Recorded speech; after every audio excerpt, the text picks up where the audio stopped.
Are you a fan of the Wonder Woman film directed by Patty Jenkins?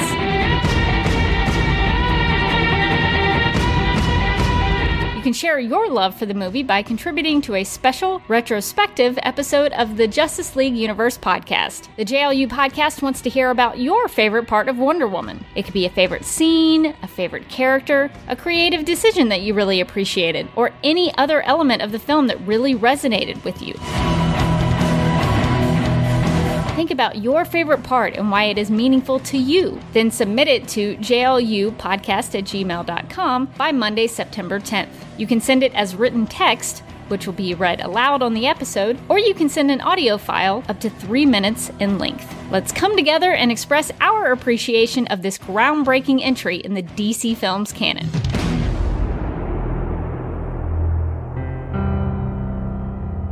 Welcome, fans of the Justice League universe. My name is Sam.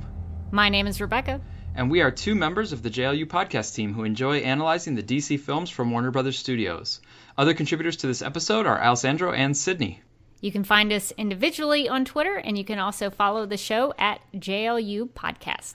In this episode, we continue to get very close to the end of Wonder Woman. We're going to be talking about Scene 51, which is the celebration in Trafalgar Square. For me, I liked this scene because it is another way to connect to the actual history of World War I. I liked the idea of putting Wonder Woman in the World War I setting right from the start because there's not as many movies about World War I. And I also liked the letters WW matching WW. Just for me, kind of that simple thing gives me pleasure. But they also did a nice job of making some historical connections, like Ludendorff incorporating him into the movie and things like that. This is another one where they do go to Trafalgar Square, which is in London in the Westminster part, and that is the kind of the space in London for these big public gatherings, like if there were big demonstrations and in the reality after the Great War ended, this is the place where you see lots of photographs of where just everybody wanted to be out in the streets, be together to celebrate the end of the war. Yeah, I really liked looking over this scene, being forced to analyze a scene from a film, a scene at a time. You take it a little slower and you take it in a little more. At least I do. And I think the historical aspects of this scene in particular were things that I really gravitated to. There is a man that walks behind Diana who is, I guess, selling. I don't know if he's just giving them away or if he's trying to make money, but he's got some historically accurate copies of the Daily Chronicle. Wow. And the date of this scene, going by the headline and the picture that were used, this would have taken place on Tuesday, November 12th, 1918. So I thought that was cool that we got an actual date for this. Oh yeah, the day after 11/11, right? It was the 11th minute of the 11th hour of November 11th was when the armistice was signed, so then the paper and the celebration would have been the next day. Yep, I think that stuff is really cool. I was eating all of that up in the scene. Yeah, that is cool. The Daily Chronicle newspaper clipping was, I think, very historically accurate, but there was another sign that said the Great War ends, and I was trying to see if the Daily Chronicle had also had a headline like that. But from what I could tell, that was actually from the Chicago Daily Tribune. So they might have been playing around a little bit historically with that. But I think it's a great way to, show, remind the audience that the war is over, or this war that they've been fighting and talking about is over and it's ended.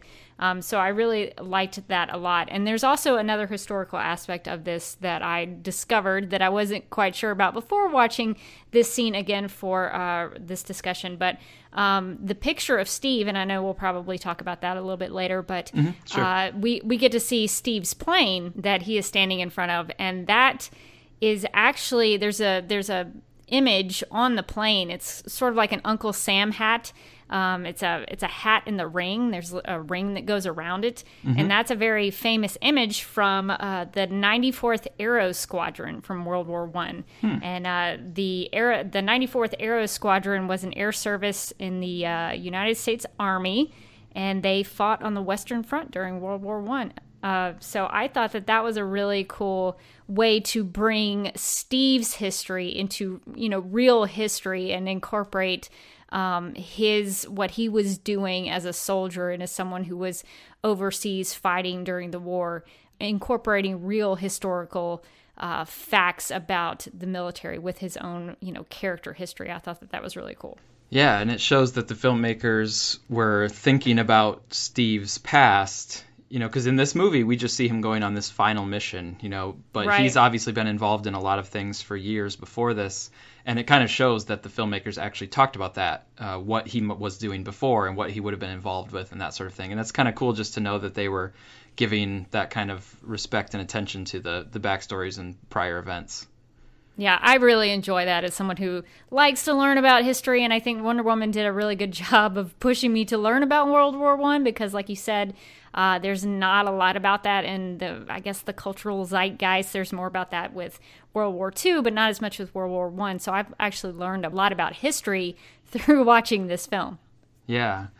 Now, the fact that they were pretty close to historical events and kind of reality for this movie, I wonder how that's going to feel when we watch this movie and its sequel, Wonder Woman 1984, if they somehow have time-traveling Steve Trevor or back from the dead Steve Trevor or something like that. Like, they're going to have to take a few steps away from the realities of this. Now, of course, they also have Ares flying and doing his godly stuff in this movie, but it's kind of like they have to continue to have that balance of reality and connecting to things in our real world, but also continuing to play with fantastical things.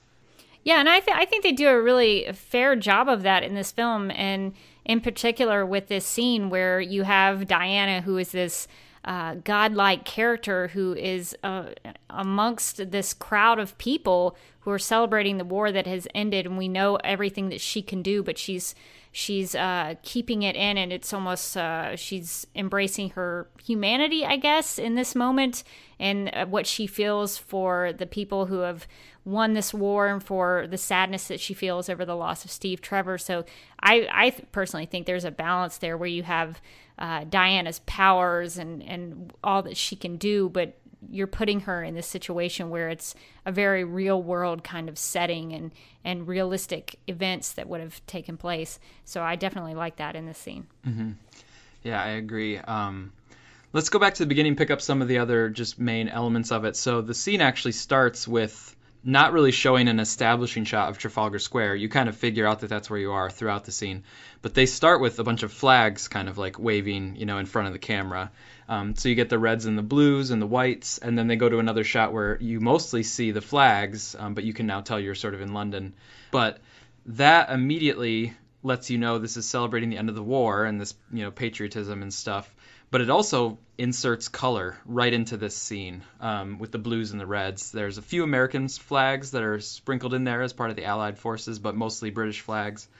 It really jumps out because we have gone into the gloomy browns and grays and stuff of the war and of what man's world had been up to this point.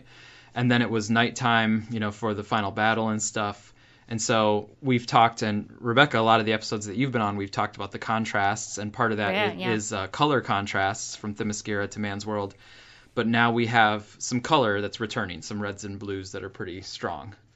Yeah, it's the colors and the daytime. You talked about how the war was ended at night, and Diana was there during the dawn, I guess, when the sun is coming up. And so now the celebration of the victory is during the daytime. And I also think that there's a lot of color in terms of what Diana is wearing. She also is wearing, like the American flags and the Union Jack flags, you see a lot of blue and red in what Diana's wearing, and that's mixed in with those flags. And those are also colors that are associated with Wonder Woman. So I like that those colors make her stand out in the scene. Yeah, that's good.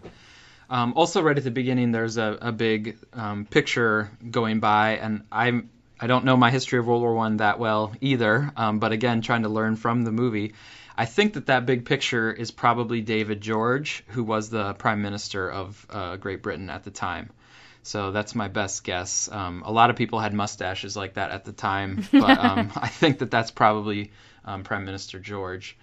Yeah, that goes, and we see this whole crowd of people celebrating, but then, like you said, our eye is drawn to Etta Candy first, but then, Diana, she always kind of catches the camera in BVS and in this movie. So we end up kind of going pretty close on her amidst this crowd. Yeah, and I know that this scene is mostly about Diana and her grieving over Steve Trevor. But what do you think about Etta Candy in this scene? She does mention earlier on, I think in her introduction scene, she talks to Steve saying, I thought you were dead, and now Steve is dead, and we don't really get a lot from Etta. What are your thoughts on that? Yeah, I mean, it's good that they included her. Because otherwise she would have dropped off the face of the earth after, even before the final battle and stuff like that. So I'm glad that she is here. But when I was watching this movie, even back in theaters, the fact that she's here just actually reminded me that she doesn't really get a lot of closure. She's not a major character, but she was a substantial, secondary character. And she did have setup with Steve. She had a meaningful relationship with Steve that goes back even before the events of this movie. So it does feel like they maybe could have sewn it up a little bit better by giving her, it wouldn't have to be a lot. Just maybe give Etta Candy just a more emotional reaction where the camera kind of settles on her for a little bit and she maybe reacts to the photo of Steve and then she looks over to Diana with kind of sadness and maybe, a little tear in her eye or something, but also some kind of feminine understanding of we both knew him and now he's gone. And then Etta could look at Diana, and then Diana could walk up to the picture. But they really didn't give her anything. She's there in the scene, but the camera never really makes her the center of attention, and she doesn't really get to do any kind of acting or emoting, let alone dialogue. Yeah, I understand the choice of making this Diana's moment for her to be grieving about the picture and having that connection to the picture, because that picture is something that she, she touches it and it's sort of like her last goodbye to Steve. And so I can understand why that is such a big moment for her. But I agree. They maybe could have given Etta a little something. But I'm conflicted on it. I also understand the filmmaking choice of making this solely laser focused on Diana. Mm-hmm. Yeah, I would have just asked for 5 seconds or something, but yeah, and I wouldn't want to take away from Diana, but I would just think in addition to Diana's moment, Etta could have a little bit of something. But yeah, that's one little thing. That's probably my only critique of the scene. I do like the dialogue-free nature of it. I like that there's not talking here. They're not saying things. Oh, Steve was a really great guy, or that was so brave what he did. Any sort of dialogue that you could write, I think would take away. And it's better to just let the music play and let them have especially Diana, have her response amidst the crowd. And it's also this juxtaposition, right, of she's representing a lot of people where there's joy over the war being over, but also sadness because not everybody made it out. Not everybody is actually coming back home. So I thought that emotion and that complexity was well captured. Yeah, the choice to have this scene take place without any dialogue. Nobody really says anything. You do hear some ambient crowd noise in the back, but at one point when they approach the board with all of the pictures of everyone who they've lost, that ambient noise, the crowd noise, goes away and it just becomes just straight up music, and it's emotion driven at that point with the music. And I just think that's a really strong choice that they relied on visuals, they relied on music, and they relied pretty heavily here on Gall's performance. Mm-hmm. And I think that she really pulls it off. She really makes me believe that she is broken up about Steve, that she is glad that there are some people who get reunited. But I feel for her because I think, she sees, couples kissing and hugging and reuniting. And that probably does mess her up a little bit, that she doesn't get to reunite with Steve, that he is no longer with them. And so I think that is something that probably really would eat at her a little bit. And so I appreciate the choice to not have to worry about dialogue here, that you're making to me that's a strong filmmaking choice, that you rely on visuals and music and performance to tell this story and tell what's going on emotionally in the scene. Yeah, I totally agree. I think you're right. Going with the visuals and the music is the right way to go. And it's all strong. I think the music is really good here. The themes that Gregson Williams is using, he has set up and used very consistently throughout the movie. So they hit us really hard here because we have connected with those themes at various scenes along the way. And then, I think Gal's acting was very strong. There's a shot where the Oddfellows and Diana are starting to look at the wall, with the photos. And maybe they wanted to kind of come in a little bit close because Gal was having a really good acting performance and was really getting into the emotion of it on her face and things. But they still framed that shot and it slices Etta's face right off. Yeah. So I'm just sort of oh man, you couldn't have pulled out just a little bit and got Etta in there, and I think you still could have seen Diana. But I think their intention was we really want to make sure we're seeing all of the nuance of Gal's performance here. Yeah, sometimes I do feel like Etta got a little shortchanged here, but I do think that it's a good choice if you had the opportunity to go in on close on Gal or Diana at this moment. That is the right choice. Even if maybe you wanted to show Etta Candy there, I think the right choice is to focus on Diana. Mm-hmm. And it's nice to have all of them together, the Oddfellows and Etta together and stuff with Diana. So at least they're there, and that I think does the job, basically. And it's really interesting to me that the Oddfellows were initially Steve's friends. This was Steve's crew. This was his group of, this ragtag group of people were recruited by Steve. And now that Steve is gone, they've kind of assumed Diana is their leader. She is now...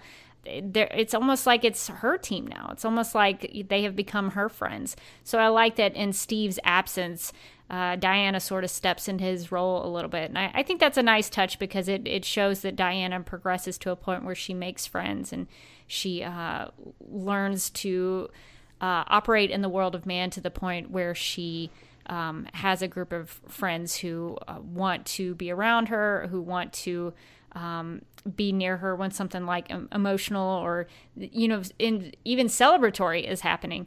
So I like that she's sort of not replacing Steve Trevor, but stepping into the role that he has left unfulfilled. Yeah, I think that's a great point. I'm also thinking too ahead to the next scene, just because this is a photo of Steve Trevor. And it's kind of historically works because they were these kinds of boards with, potentially lost people and stuff. But we also are about to go into the next scene, which is also a picture of Steve. So this is extra heartbreaking when Diana is up there at the wall and she puts her hand on the picture. And that's all she has, left of Steve besides the watch. And then to realize oh, that is maybe the last time she saw a picture of Steve for 100 years. Or 99 years, so it makes it even more potent when she does get the photo from Bruce Wayne. That it's not just, oh, here's a photo of a man that I had this relationship with in the past.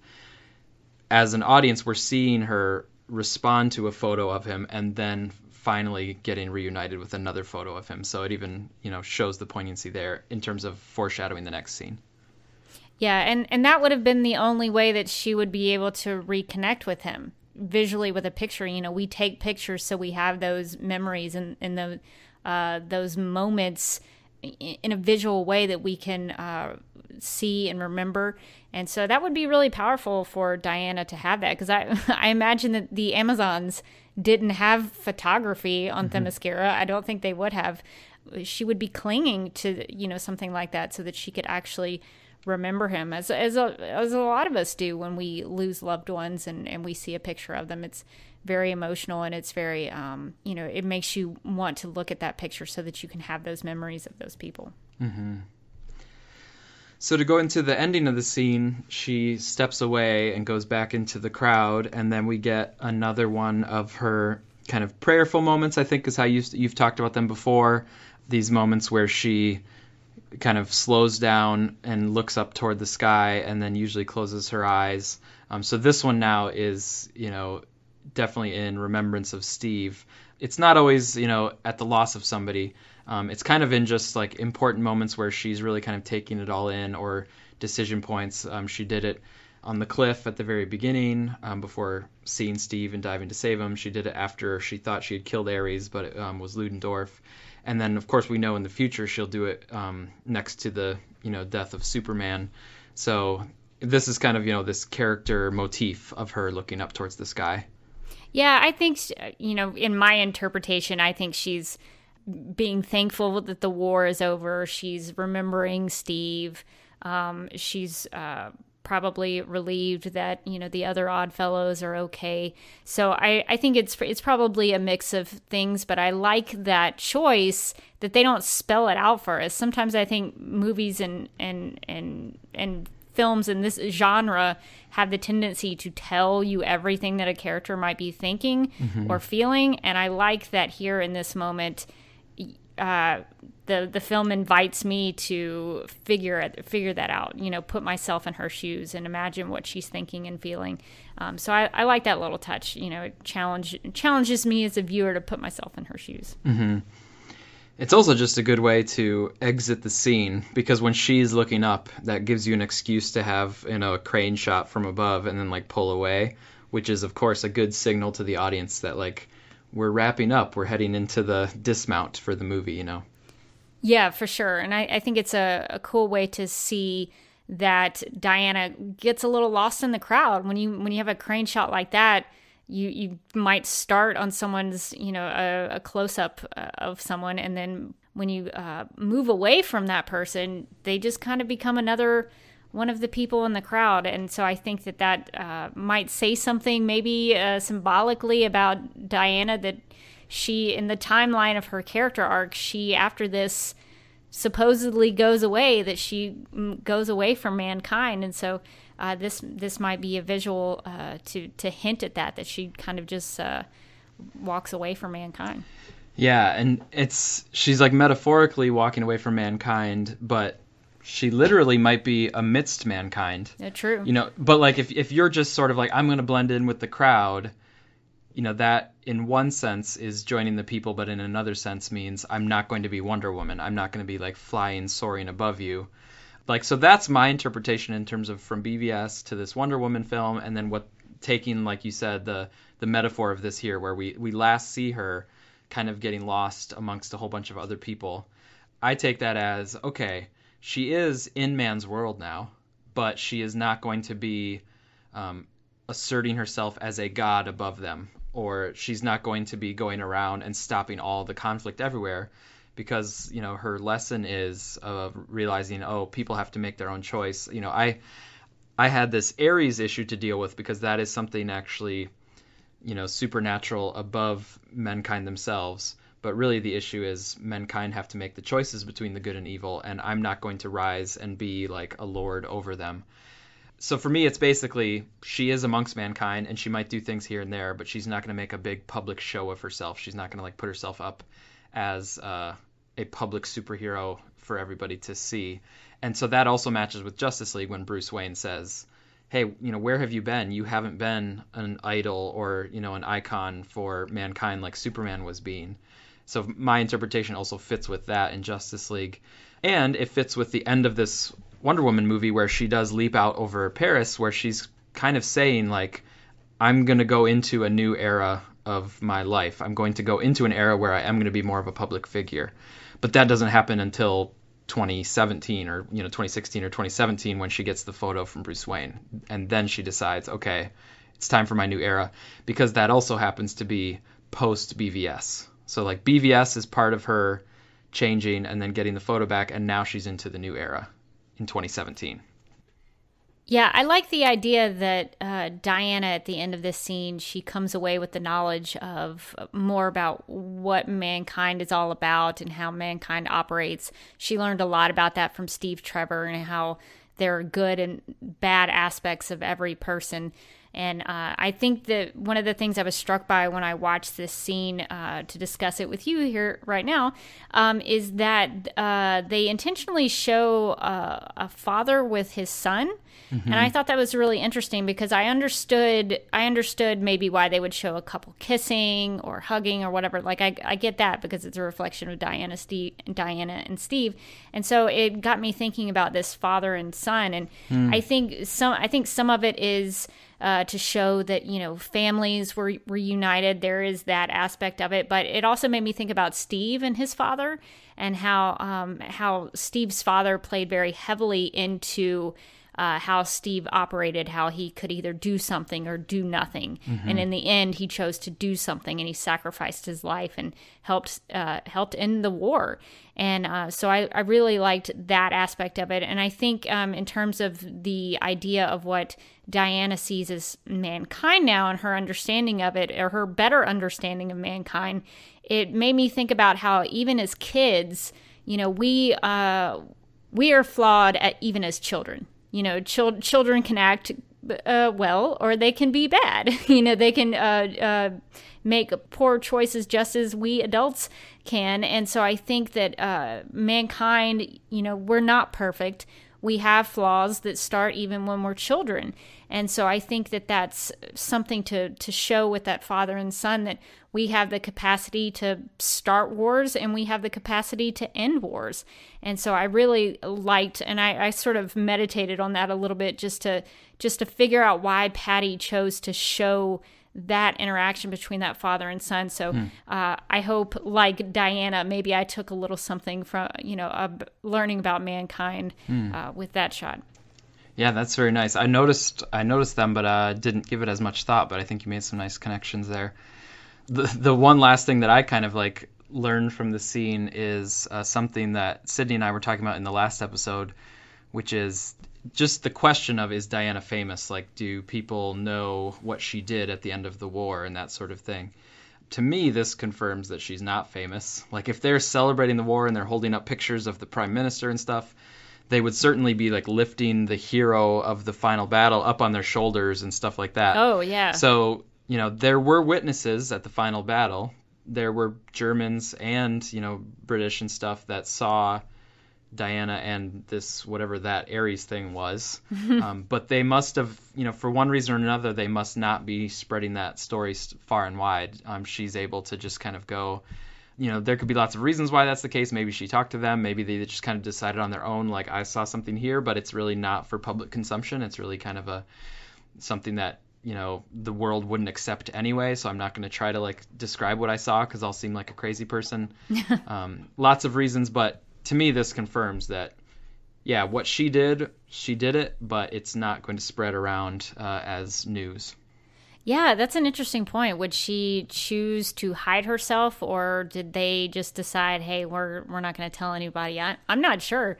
But I would like to think that her secret identity, as it were, meaning she wears her hair up as Diana versus her wearing her hair down as Wonder Woman, maybe that's really successful for her. Maybe nobody recognizes her. Maybe they just would recognize the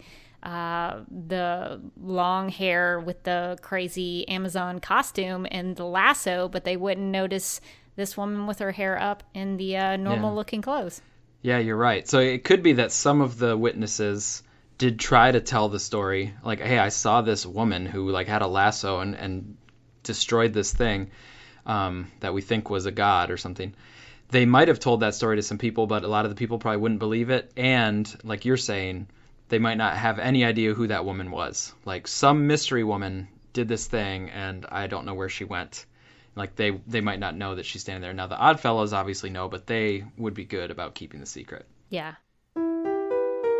All right, I think that's our analysis for Scene 51. We've only got one more to go. And speaking of finishing up Wonder Woman, we are doing a special episode soon where we want to hear from you, your favorite part of Wonder Woman. So think 3 minutes or less, but tell us why your favorite part and why it's meaningful to you. And you can send that as text or an audio file to JLUpodcast@gmail.com. Please get that in within the next couple days by September 10th, and then we are going to be finishing up our analysis and releasing that special episode, so we're hoping to hear from you. But we also want to thank the Suicide Squadcast for keeping us up to date on the DC-related news. Thanks to the rest of the Suicide Squadcast network as well, DC Comics Squadcast, DC TV Squadcast, and the Fans Without Borders. Thanks to Man of Steel Answers for your inspiration and for your analysis. And thanks, of course, to our listeners.